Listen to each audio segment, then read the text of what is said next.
Channel ನೀವು ನೋಡ್ತಾ ಇದ್ದೀರಾ ಅನಾಗಬೃದ್ಧ ಬ್ಲಾಗ್ಸ್. ನಾನು ಪೂರ್ಣಿಮಾ. ಇವತ್ತು ಡೈಲಿ ಬ್ಲಾಗ್ ಮಾಡ್ತಾ ಇದ್ದೀನಿ. ಸುಮಾರು ದಿನ ಆಯಿತು ಈ ಚಾನಲ್ಗೆ ಬ್ಲಾಗ್ ಮಾಡಿರಲಿಲ್ಲ. ಸೊ ಹಾಗಾಗ್ಬಿಟ್ಟು ಇವತ್ತು ಬ್ಲಾಗ್ ಮಾಡೋಣ ಅಂತ ಅಂದ್ಕೊಂಡೆ. ಸೊ ಇವತ್ತಿನ ದಿನ ಹೇಗೆ ಹೋಗುತ್ತೆ ಅಂತ ನಿಮ್ಮ ಜೊತೆ ಕೂಡ ಶೇರ್ ಮಾಡ್ತೀನಿ. ಇವತ್ತಿನ ವಿಡಿಯೋನ ನೋಡೋಕ್ಕೂ ಮುಂಚೆ ಚಾನಲ್ಗೆ ಹೊಸಬ್ರಾದರೆ ಸಬ್ಸ್ಕ್ರೈಬ್ ಮಾಡ್ಕೊಳ್ಳಿ. ಹಾಗೆ ಪಕ್ಕದಲ್ಲೇ ಇರುವಂತಹ ಬೆಲ್ ಐಕಾನ್ ಮರಿದಲ್ಲೇ ಕ್ಲಿಕ್ ಮಾಡಿ. ಇದರಿಂದ ಹೊಸ ವೀಡಿಯೋಸ್ ಬಂದರೆ ನಿಮಗೆ ನೋಟಿಫಿಕೇಷನ್ ಬರ್ತಾನೆ ಇರುತ್ತೆ. ವಿಡಿಯೋ ಇಷ್ಟ ಆದಲ್ಲಿ ಲೈಕ್ ಮಾಡಿ, ಕಮೆಂಟ್ ಮಾಡಿ, ಹೆಚ್ಚು ಜನಕ್ಕೆ ವಿಡಿಯೋನ ಶೇರ್ ಮಾಡಿ. ಅನಾಗಬೃಂದ ಬ್ಲಾಗ್ಸಲ್ಲಿ ನನಗೆ ವೀಡಿಯೋಸ್ ಅಪ್ಲೋಡ್ ಮಾಡೋಕ್ಕೆ ಆಗ್ತಾಯಿಲ್ಲ. ಯಾಕೆಂದರೆ ಪೂರ್ಣಿ ಬ್ಲಾಗ್ಸ್ಗೆ ನಾನು ಡೈಲಿ ವೀಡಿಯೋಸ್ಗಳನ್ನು ಮಾಡಿಟ್ಟಿರ್ತೀನಿ. ಅಲ್ಲಿ ಅಪ್ಲೋಡ್ ಮಾಡೋದೇ ನನಗೆ ಆಗೋಗುತ್ತೆ. ಬಟ್ ಈ ಚಾನಲ್ಗೆ ವೀಡಿಯೋಸ್ ಮಾಡೋಕ್ಕಾಗ್ತಾನೇ ಇಲ್ಲ. ಯಾಕೆಂದರೆ ಡೈಲಿ ಬ್ಲಾಗ್ ಮಾಡಬೇಕು ಅಂದರೆ ತುಂಬ ಟೈಮ್ ಬೇಕು. ಸೊ ಹಾಗಾಗಿ ನಾನು ಫ್ರೀ ಇಲ್ಲ. ಹಾಗಾಗಿ ಈ ಚಾನಲ್ಗೆ ನನಗೆ ವೀಡಿಯೋಸ್ ಹಾಕೋದೇ ಕಷ್ಟ ಆಗಿಬಿಟ್ಟಿದೆ. ಸೊ ಇವತ್ತು ವೀಡಿಯೋ ಮಾಡಲೇಬೇಕು ಅಂತ ಮಾಡ್ತಾಯಿದ್ದೀನಿ. ಇವತ್ತು ನಾನು ಟೊಮೊಟೊ ಚಟ್ನಿ ರೆಸಿಪಿನ ಶೇರ್ ಮಾಡ್ತಾಯಿದ್ದೀನಿ. ಹಾಗೆಯೇ ಇವತ್ತು ಒಂದು ಪ್ರ್ಯಾಂಕ್ ವಿಡಿಯೋ ಮಾಡೋಣ ಅಂತ ಅಂದ್ಕೊಂಡಿದ್ದೀನಿ. ತುಂಬ ದಿನ ಆಯಿತು ಪ್ರ್ಯಾಂಕ್ ವಿಡಿಯೋ ಮಾಡೇ ಇಲ್ಲ. ಸೊ ಹಾಗಾಗಿ ನನ್ನ ಹಸ್ಬೆಂಡ್ಗೆ ಪ್ರ್ಯಾಂಕ್ ಮಾಡೋಣ ಅಂತ ಅಂದ್ಕೊಂಡಿದ್ದೀನಿ. ನೋಡೋಣ ಸಡನ್ನಾಗಿ ಯಾವ ರೀತಿ ಪ್ರ್ಯಾಂಕ್ ಮಾಡ್ಬೋದು ಅವ್ರಿಗೆ ನೋಡಿಕೊಂಡು ಪ್ರ್ಯಾಂಕ್ ಮಾಡ್ತೀನಿ. ಸೊ ಪ್ರ್ಯಾಂಕ್ ಮಾಡೋದ್ರಲ್ಲಿ ನಾನು ತುಂಬಾ ವೀಕ್ ಅಂತ ಹೇಳ್ಬೋದು. ಯಾಕೆಂದರೆ ಯಾವಾಗಲೂ ಫ್ಲಾಪ್ ಆಗಿಬಿಡುತ್ತೆ ಅದು. ನೋಡೋಣ, ಸ್ವಲ್ಪ ಪ್ರ್ಯಾಂಕ್ ಮಾಡೋದು ಅವ್ರಿಗೆ ಕಷ್ಟ. ಟ್ರೈ ಮಾಡ್ತೀನಿ, ಹೇಗಾಗುತ್ತೆ ನೋಡೋಣ. ಅವರು ಪ್ರ್ಯಾಂಕ್ ಆಗ್ತಾರಾ ಇಲ್ವಾ ಅಂತ ಕೂಡ ನಾನು ನಿಮ್ಮ ಜೊತೆ ಶೇರ್ ಮಾಡ್ತೀನಿ. ಸೊ ಇವತ್ತಿನ ವೀಡಿಯೋನ ಎಂಡ್ ತನಕ ನೋಡಿ. ಸೊ ಇವಾಗ ಸ್ವಲ್ಪ ಕೆಲಸ ಇದೆ, ಮುಗಿಸ್ಕೊಂಬರ್ತೀನಿ. ನೀವು ಅಷ್ಟೊತ್ತಿಗೆ ರೆಸಿಪಿನ ನೋಡ್ಕೊಂಬನ್ನಿ. ಫ್ರೆಂಡ್ಸ್, ಈಗ ಟೊಮೆಟೊ ಚಟ್ನಿ ಯಾವ ರೀತಿ ಮಾಡೋದು ಅಂತ ನೋಡೋಣ. ಒಂದು ದೊಡ್ಡ ಸೈಜಿನ ಈರುಳ್ಳಿ ತೊಗೊಂಡಿದ್ದೀನಿ, 4 ಟೊಮೆಟೊ ತೊಗೊಂಡಿದ್ದೀನಿ. ಬೇಕು ಅಂದರೆ ನೀವು ಈರುಳ್ಳಿನ ಇನ್ನೊಂದು ಎಕ್ಸ್ಟ್ರಾ ಹಾಕ್ಕೋಬೋದು. ಸಾಸಿವೆ ಮತ್ತು ಜೀರಿಗೆ ಇದು ಫ್ರೈ ಮಾಡ್ಕೊಳ್ಳೋಕ್ಕೆ. ನೆಕ್ಸ್ಟು ಎಣ್ಣೆ ತೊಗೊಂಡಿದ್ದೀನಿ. ಎಣ್ಣೆನ ನಾನು ಇಲ್ಲಿ ತೋರ್ಸೋಕ್ಕೆ ಅಂತ ಇಟ್ಕೊಂಡಿದ್ದೀನಿ, ಮತ್ತು ಹಾಕ್ಕೊಳ್ಳುವಾಗ ತೋರಿಸ್ತೀನಿ. ಮತ್ತು ಕೊತ್ತಂಬರಿ ಸೊಪ್ಪು, ರುಚಿಗೆ ತಕ್ಕಷ್ಟು ಉಪ್ಪು, ಕರಿಬೇವು ತೊಗೊಂಡಿದ್ದೀನಿ. ಕರಿಬೇವು ಆದಷ್ಟು ಸ್ವಲ್ಪ ಕಮ್ಮಿ ತೊಗೊಳ್ಳಿ, ಯಾಕೆಂದರೆ ಕಹಿ ಬಂದುಬಿಡುತ್ತೆ. ಒಂದು 5ರಿಂದ 6 ಎಲೆ ಆದರೂ ಸಾಕಾಗುತ್ತೆ. ನೆಕ್ಸ್ಟು ಒಣಮೆಣ್ಸಿನ್ಕಾಯಿನ ತೊಗೋಬೇಕು. ನಾನು ಇಲ್ಲಿ ಮಣ್ಕಟ್ಟು ಮೆಣಸಿನ್ಕಾಯಿನ ತೊಗೊಂಡಿದ್ದೀನಿ. ನಮ್ಮ ಮನೇಲಿ ಯೂಸ್ ಮಾಡೋದು ಮಣ್ಕಟ್ಟು ಮೆಣಸಿನ್ಕಾಯಿ, ತುಂಬ ಖಾರ ಇರುತ್ತೆ. 8 ಮೆಣಸಿನ್ಕಾಯಿ ತೊಗೊಂಡಿದ್ದೀನಿ. ಬೇಕು ಅಂದರೆ ನೀವು ಗುಂಟೂರು ಮೆಣಸಿನ್ಕಾಯಿನ ಕೂಡ ಬಳಸ್ಬೋದು. ನಮ್ಮ ಮನೇಲಿ ಖಾರ ತಿನ್ನೋದು ಜಾಸ್ತಿ. ಸೊ ಹಾಗಾಗಿ ನಾವು ಮಣ್ಕಟ್ಟು ಮೆಣಸಿನ್ಕಾಯಿನೇ ಜಾಸ್ತಿ ಬಳಸೋದು. ಹಾಗೆ ಇದನ್ನು ಫ್ರೈ ಮಾಡ್ಕೊಳ್ಳೋಕ್ಕೆ ಇವಾಗ ಕಟ್ ಮಾಡ್ಕೊತಾ ಇದ್ದೀನಿ. ಸ್ವಲ್ಪ ದೊಡ್ಡದಾಗೆ ಕಟ್ ಮಾಡ್ಕೊತಾ ಇದ್ದೀನಿ. ಹೇಗೂ ಫ್ರೈ ಮಾಡ್ಕೊಳ್ಳೋದಲ್ವ, ಅದಕ್ಕೋಸ್ಕರ. ಒಂದು ಬಾಣಲಿನ ಇಟ್ಕೊಂಡು ಅದಕ್ಕೆ 1.5 ಟೇಬಲ್ ಸ್ಪೂನಷ್ಟು ಎಣ್ಣೆ ಹಾಕ್ಕೊಂಡು, ಜೀರಿಗೆ ಹಾಕ್ಕೊಂಡು, ಮತ್ತು ಒಣ ಮೆಣಸಿನ್ಕಾಯಿನ ಹಾಕ್ಕೊಂಡು ಫ್ರೈ ಮಾಡ್ಕೊತಾ ಇದ್ದೀನಿ.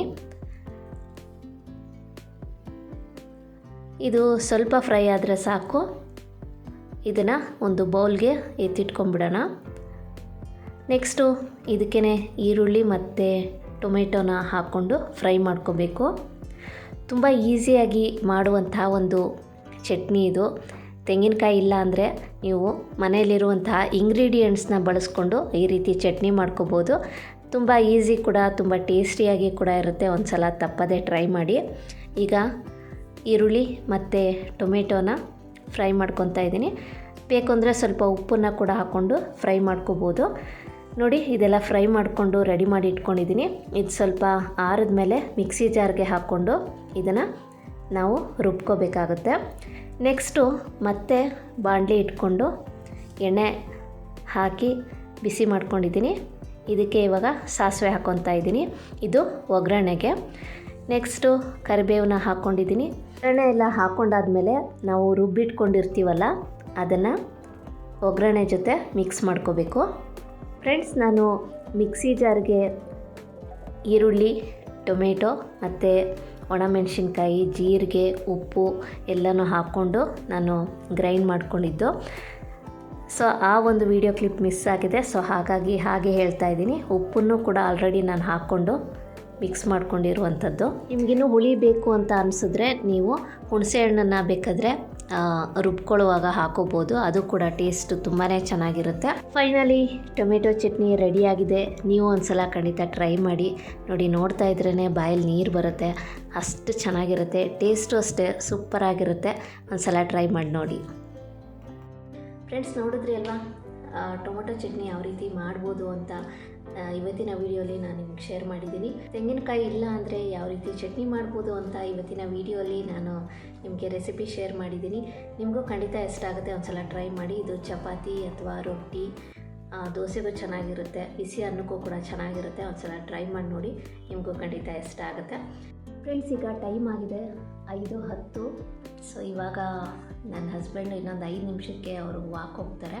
ನೋಡೋಣ, ಅಷ್ಟೊತ್ತಿಗೆ ಪ್ರ್ಯಾಂಕ್ ಮಾಡೋಕ್ಕೆ ಟ್ರೈ ಮಾಡ್ತೀನಿ. ಮೊಬೈಲ್ ಎತ್ತಿಡೋಣ ಅಂತ ಅಂದ್ಕೊಂಡಿದ್ದೀನಿ.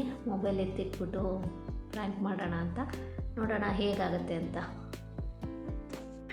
ಟೈಮ್ ಆಗಲೇ 5:15 ಆಯಿತು, ಹೋಗಲ್ವಾ ಇನ್ನೂ?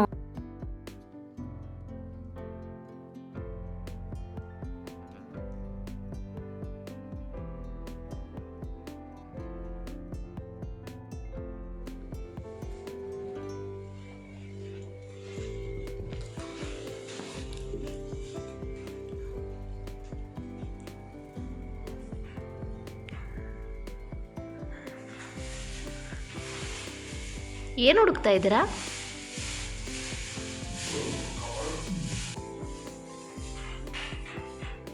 ಏನು ಕವರು ರೀ? ಯಾಕೆ? ನನಗೇನು ಗೊತ್ತು.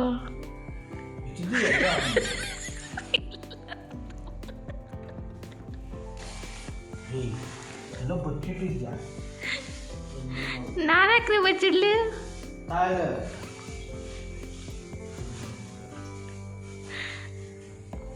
ರೂಮಲ್ಲಿದೆಯಾ ನೋಡೋಗ್ರಿ. ನಾನು ಕೊಡಲ್ಲ, ಬೇಕಾ ತಗೊಂಡು ಹೋಗ್ರಿ, ನಿಮಗೆ ಇಲ್ಲ ಅಷ್ಟು.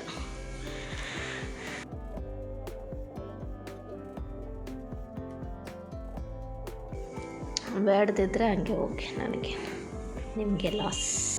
ನನಗೇನ್ರಿ ಗೊತ್ತು? ನಮ್ಗೆ ಮಾಡೋ ಕೆಲಸ ಅಲ್ಲ ಹೋಗಿ.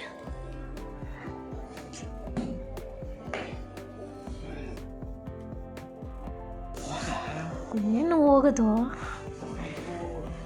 ನನ್ನ ಹತ್ರ ಇಲ್ಲ ರೀ.